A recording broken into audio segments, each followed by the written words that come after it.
Programa Café com Resenha. Oferecimento Santé, planos de saúde, o seu bem mais seguro. E Cafeteria The Best Coffee, o melhor café da cidade está aqui.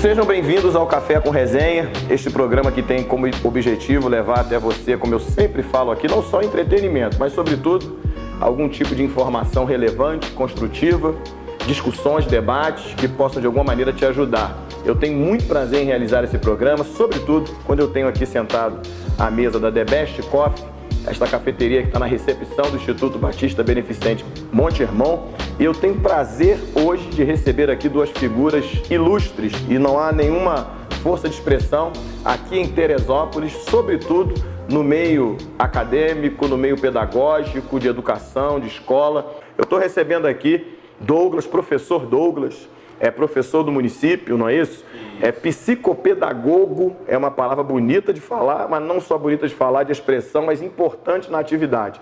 Douglas já vai explicar para a gente aqui, de fato, até é importante para quem está nos assistindo, entendendo qual é a função dele, porque ele também trabalha aqui no Instituto, atende pessoas, ajuda pessoas aqui no Instituto. Estou recebendo também o professor Marcão, também professor aqui na cidade, na rede particular, e nós vamos discutir um pouquinho aqui sobre temas importantes. Estou meio engessado aqui, a galera que me assiste está acostumada comigo. Estou aqui chamando ele de professor Douglas, é que eu passo o tempo todo chamando ele de tio Douglas, porque ele também é membro da Igreja Batista Monte Hermon, é responsável pelo departamento infantil da nossa igreja.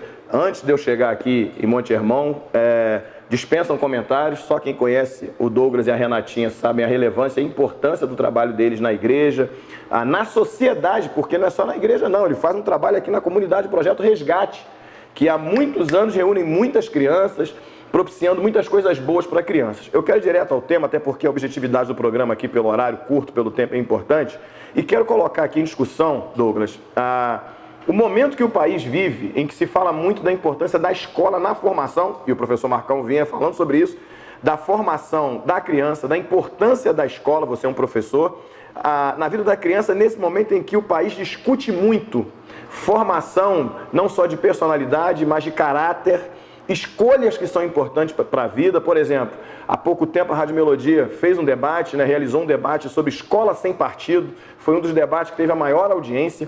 Como é que você, como professor, e aí eu vou te pedir, e você tem capacidade disso, pela sua oratória e facilidade, você vai tentar ajudar a gente aqui, porque você está nos 3 papéis, até mais se for procurar, né? Você é professor, você é pai, não é isso? E você é o psicopedagogo. Dá uma pincelada para a gente nessa situação toda que está vivendo aí, como é que a criança reage, como é que a escola reage com tudo isso? Então, hoje a gente vive uma educação que está se transformando a cada dia. É uma educação que também é muito influenciada pela mídia, sim, muito influenciada pela internet. Antigamente a gente recebia aquele aluno que recebia informação, às vezes, do pai e da mãe quando sentavam para... Hoje a gente recebe um aluno que ele já tem todo um acesso à internet. É difícil a gente ter uma criança de 7, 8 anos que já não tem um acesso à internet. Verdade. Então, nós professores, enquanto falando aqui como professor, o professor tem que se reinventar a cada dia. O professor tem que estar sempre estudando, sempre se capacitando, porque o aluno... Sempre informado? Sempre informado, que eu trabalho com uma turma de pré-escolar, ano passado eu dei aula para uma turma de pré-1, 4 anos de idade, que as crianças chegavam debatendo assuntos que estavam na atualidade. 4 anos de idade. 4 anos de idade? 4 anos de idade. 4 anos de idade? Não pode censurar. 4 anos de idade, meu pai não estava deixando eu assistir nem o Pica-Pau, porque ele era mau. Eu brincava de carrinho. Pois é. E hoje em dia a criança já chega com aquela gama de informação que, se você não está atualizado, você vai ficar assim, hã? E eles vão trocar ali, que na educação infantil a gente tem o momento da rodinha, que é aquele momento que a criança traz a sua novidade e a gente conversa sobre os assuntos da atualidade. E as crianças chegam com informações, poxa, o presidente, a campanha, aquele assassinato que aconteceu, aquela onda de violência. Então hoje, mais do que nunca, o professor, para estar numa sala de aula, eles têm que estar antenados. E como lidar com essa questão toda, essa crise, eu vou chamar de crise, que se instalou no país, dessa discussão que está tendo hoje, a da educação escolar, da religião, porque criou-se aí um debate, não é? A escola sem partido traz esse debate, em que pese serem as discussões ideológicas, e aí tem uma força muito grande da questão da ideologia de gênero. Então essas discussões que são tidas dentro da sala de aula que envolvem a educação, os profissionais da educação, não é isso? Não tem como. A religião e a família. Como é que sai? Como é que... Bom, eu vou falar, ele falou das crianças, eu vou falar um pouquinho do pessoal mais velho. A gente tem algumas coisas importantes aí para se colocar. Tem 3 coisas que não são necessariamente a mesma coisa. A ideologia de gênero é uma construção de ciências sociais baseada em estudos, né, de alguns cientistas sociais que criaram essa ideia de que a identidade sexual do indivíduo se constrói a partir de referência. Sim. Né? E, no meu entender, na minha opinião pessoal, houve digamos assim, meio que tentar encaixar dentro da escola uma coisa que não é da escola. Sim. Porque uma coisa é discutir, eu tenho que colocar isso para as pessoas, preconceito e discriminação. Né? A função nossa como educador, muitas vezes, é perceber quando algum aluno traz algum tipo de preconceito e respeitar, porque o preconceito é um valor, e respeitar e mostrar para ele que o fato de ele ser preconceituoso não pode promover um ato discriminatório. Então, sim, eu não vou falar com ele porque ele é vascaíno. Ainda que ele tenha os valores dele, que é um direito dele, mas isso não dá a ele o direito e nem ele deve discriminar o outro. Então, por exemplo, você tem a situação, trabalho em grupo. Vamos fazer trabalho em grupo. Aí você tem um aluno que está com... Vamos supor, eu gosto de pegar o exemplo do time para ficar claro isso. E aí você leva isso para qualquer coisa. Então você tem um aluno que é vascaíno, o outro é tricolor.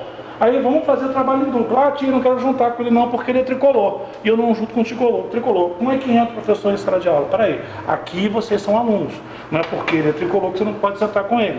Ou, não vou sentar com ele não, porque ele o pai dele defende determinada ideologia. O pai dele votou no PT. Sim. Eu não vou sentar no PT. Ou eu não vou sentar com outro que eu puxei a ideologia de gênero porque no ambiente religioso é o que mais se dá valor. Mas nós sabemos que não é só isso. Não é só isso. É uma ideologia muito mais ampla do que isso aí. E esse é o ponto importante. Assim, o nosso trabalho em sala de aula é exatamente pegar essa diversidade de informações e não trabalhar uma formação no sentido de encaixar... Uma formação ideológica. Não é essa a função do professor. A função do professor Tem que incutir, ele tem que ser isso. O que você tem que respeitar a diferença. O professor tem que instruir o aluno, não é? Tem que dar a ele os caminhos para a educação, o aprendizado, o conhecimento. Principalmente permitir essa relação social. Mas, professores, com todo respeito, dificilmente, assim como pastor, como padre, como qualquer pessoa que tem o ofício de defender alguma coisa, seja ela religiosa, ideológica ou filosófica, todos nós, de alguma maneira, quando vamos falar, a gente acaba imprimindo muito o que nós acreditamos. Daí eu vou fazer uma pergunta para vocês aqui, vou fazer um papel meio chato. Vocês, quando dão aula, quando transferem conhecimento, de alguma maneira, por exemplo, professor Douglas, quem eu carinhosamente chamo de tio Douglas, quando vai dar aula, a sua formação, a sua crença, a sua fé, ela de alguma maneira te influencia na tua aula? Você acaba de alguma forma influenciando. Você vai fazer uma oração com as crianças para começar uma aula, entendeu? A questão dos valores independe de religião, né? São valores sociais. São valores sociais, mas de toda maneira você acaba influenciando. Por exemplo, o professor Marcão é um homem de posições fortes, não é? De defesas, de coisas que ele acredita e que, pelo menos as que eu conheço, todas têm valores. Mas quando você, com essa tua contundência para falar, vai dar uma aula, por exemplo, não é? Criacionismo. Aí, pronto, você entrou no negócio. Você entrou no negócio. Aí você vai dar uma sociologia. Não, eu vou falar da física mesmo. Vou falar da física. A gente vai falar de mundo, de universo, e a gente traz a questão do geocentrismo, do heliocentrismo e de Kepler, que descobriu que nenhuma coisa nem outra não é circular, as órbitas são elípticas. Depois você vai botar a legenda. O Alberto tem legenda embaixo para explicar isso aqui, porque senão vai ficar o povo que assiste meu programa fala assim, pastor Humberto tá arrumando o que agora? Mas o grande... Se você falar em língua estranha aqui, quem assiste meu programa está arriscado interpretar. É muito simples, só para a gente entender, é muito simples. No início do mundo ocidental moderno, né, após Cristo, após o Concílio de Trento, após a expansão da Igreja Católica, eu gosto sempre de lembrar que se a gente estivesse na Itália, seria Igreja Universal, porque é católico, quer dizer universal. Todo mundo estava no Mediterrâneo. E era muito fácil chegar e provar que a Terra era o centro do universo, porque o Sol nasce e o Sol se põe. A Lua nasce, as estrelas vêm e se põem. Então é fácil. Conforme a igreja foi chegando, por exemplo, para os países nórdicos, ficou difícil lá na Noruega. Está lá o padre no verão dizendo, né, no século XIII, olha, a Terra é o centro do universo e o Sol gira e volta. Aí está lá a criança, mas padre, o Sol está lá, tem 3 horas. Ele não vai.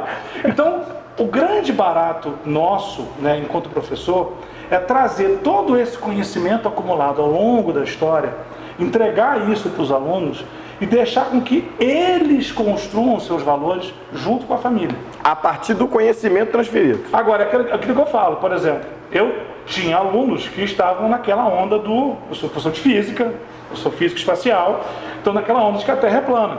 Então foi inevitável eu, naturalmente, ao fazer um comentário sobre isso, dando a aula de astronomia, mostrar para eles que isso aí não tem lógica, é um dissenso, não vou dizer nem contrassenso, é um dissenso.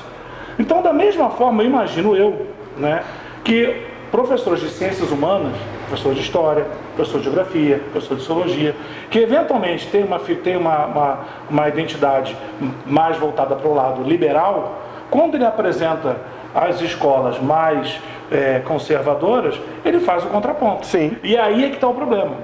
Porque o problema hoje é que a gente tem o seguinte, é importante as pessoas entenderem, isso é muito sério. A figura do professor, você sabe disso, ela tem um poder, né, sobre aquele público que está ali na frente dele, que é um poder de autoridade, que nem o pastor. Né? A gente teve até pouco tempo atrás um líder de uma grande igreja defendendo o aborto. Sim. Né? E causou escândalo, porque o cara é cristão e ele defende o aborto. Então, assim, a gente precisa entender que um professor, quando ele está diante dos alunos, ele tem que tomar muito cuidado, porque se ele, no intervalo de aula, diz para o aluno, tem que pegar geral, sexo. Sim. Ele está infringindo nesse aluno um valor dele. Na criança. Mas, pois é. Aí você entrou no ponto crucial, que é a discussão, que é o que se discute hoje. E aí a gente está, vamos lá, eu tenho a seguinte colocação, não é só, se for partir para essa análise, e é uma análise do profissional, que é o profissional da escola, conforme um professor de história, um professor de sociologia constrói uma prova, o coordenador dele tem que ver a prova. Tem que saber o que eles perguntaram. O coordenador de disciplina, sim, o coordenador de sociologia, o coordenador de história. Se aquela prova conduz a um determinado tipo de raciocínio que só tem uma resposta certa, é complicado. E aí é que é o ponto. O ponto não é a escola sem partido. O ponto é o professor, na sua prática pedagógica, ele tem que entender que ele é que nem o médico que está no posto de saúde, ele recebe um assaltante baleado, ele tem que tratar do assaltante baleado. Exatamente. Por mais que ele tenha sido vítima de um assaltante, ele não pode, não, eu vou tratar do policial que foi baleado e não vou tratar a ética profissional. Ou seja, para a gente... E aqui, eu já sabia que nós teremos um programa muito rico em informação como esse, pelas 2 pessoas que eu trouxe aqui, nesse curto espaço de tempo, você explicou muito bem a questão da escola sem partido e finalizou muito bem. É aquela história, o professor está ali para dar aula, para transferir conhecimento segundo o que ele aprendeu e o que deve ser, e não colocar aquilo que ele entende. Tem uma ética. Ele tem que ter uma ética. Da mesma forma como qualquer um outro que estiver fazendo qualquer coisa. Por exemplo, eu sempre aprendi na faculdade de Direito, quando eu entrei na faculdade, promotor de justiça. Aí, advogado de acusação, promotor de justiça só condena, só pede condenação. Esse vai aprender não, que ele é um promotor de justiça. Exatamente, o camarada está sentado ali sendo acusado de homicídio, mas se o promotor não tiver provas, materialidade de provas que deem a ele consistência para acusar, ele tem que pedir absolvição. porque ele não tem prova. Por mais que o cara diga, eu sou culpado. Ele tem que fazer o que a lei manda. Então, ou seja, cada um tem que fazer aquilo que se propõe fazer, o que está ali para fazer. Eu vou te fazer uma pergunta agora aqui, muito importante. Eu sei que tem muitos pais nos assistindo agora aqui, professor Douglas, com relação à tua função de psicopedagogo. Eu conheço aqui no Instituto crianças, né? E eu vou dar até um testemunho aqui, nosso próprio filho, né? O Juan, não sei como é paciente que chama? Aprendente. Em filosofia clínica é compartilhante. Né? Então o Juan é um aprendente do professor Douglas. E explica um pouquinho a tua função aqui e a importância dele, a sua importância como profissional, até mesmo junto à instituição de ensino. Então, primeiro a gente precisa entender o que é um psicopedagogo. Isso. Né? Muitas pessoas nos procuram achando que é um psicólogo. Psicólogo. Né? Um psicopedagogo é aquele que vai ajudar você a aprender de uma forma diferente. Resumindo bem facilmente. Né? O aluno vai para a escola, não consegue aprender na escola, daí a gente entende, são 30 alunos, 35 alunos, 47, 40, 50, um professor, 40 minutos de aula, a gente sabe de todas as dificuldades. Né? E o psicopedagogo, ele vai pegar aquele aluno, né, vai rastrear qual é a dificuldade de aprendizagem daquele aluno e vai criar mecanismos para aquele aluno possa aprender. Alcançar o aprendizado. O objetivo. Então, o psicopedagogo ele vai trabalhar não só com o aluno. É o facilitador. Exatamente. Vai trabalhar com a família, de que forma a família pode estar ajudando aquele aluno a aprender.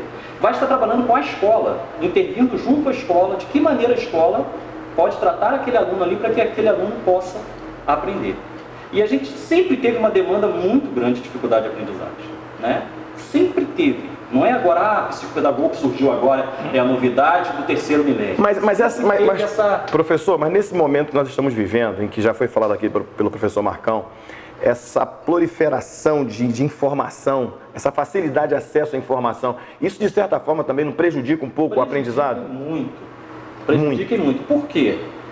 Eu coloco o celular na sua mão, a gente pode até depois, né, para fazer N programas aqui falando dos problemas da internet. Sim. Né, dá para fazer. Então aquela criança está recebendo informação o tempo todo. E cria outra dificuldade. Antigamente, na nossa época, século passado, para você fazer um trabalho, você pegava os livros, hoje eu digito... Enciclopédia Barça, lembra? Né? Hoje eu digito lá, trabalho sobre o assunto tal. E vem mastigando. É isso aí. Então, se eu não tenho um estímulo... Ctrl-C, Ctrl-V... Exatamente. Então, se eu não tenho um estímulo em casa, né? E como que eu trabalho com os meus aprendentes? Eu trago ele para mim e pergunto, aonde você quer chegar?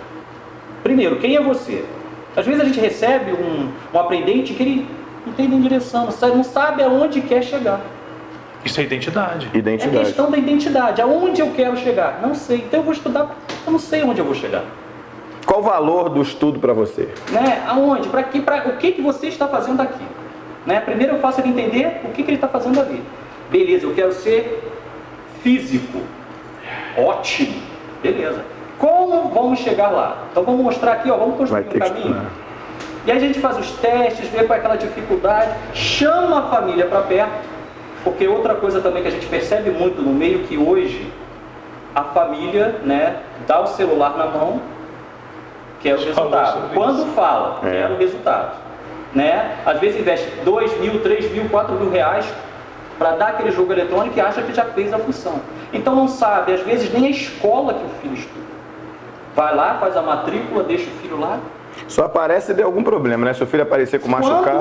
Quando aparece. Se aparece. Eu quero agradecer vocês. Infelizmente, acreditem, foi um dos programas que eu tive o maior pesar em ter que encerrar, devido a tudo que a gente poderia continuar discutindo aqui, contribuindo com o nosso, com as pessoas que estão nos assistindo. Mas eu preciso nesse momento encerrar agradecendo ao professor Douglas, agradecendo ao professor Marcão. Virão aqui outras vezes, porque nós precisamos desse tipo de debate que enriquece, contribui, esclarece muito as pessoas que nos assistem. Eu agradeço você por mais uma vez nos dar a sua atenção e peço a Deus que continue nos abençoando em tudo e sempre. Até o próximo Café com Resenha.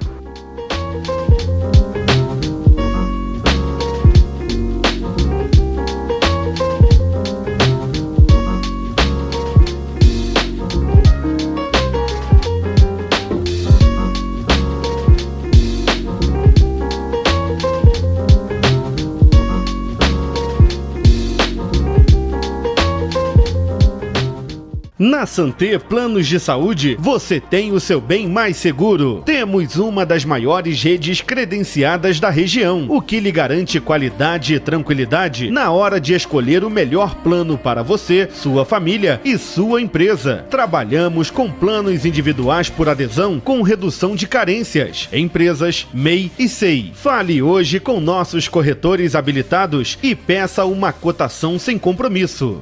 A melhor maneira de demonstrar amor é cuidando, e nós estamos aqui para lhe ajudar nesta tarefa. Santé Planos de Saúde, o seu bem mais seguro. Conheça a The Best Coffee, onde você pode saborear uma infinidade de doces, salgados, sanduíches e, principalmente, uma grande variedade de cafés. Além disso, temos um espaço aconchegante, onde você pode fazer o seu lanche e tomar o seu café com conforto e bem-estar em um ambiente super agradável. Conheça a cafeteria The Best Coffee, Rua Luiz Nogueira Júnior, número 100, no bairro de São Pedro. Telefone 2741-2387.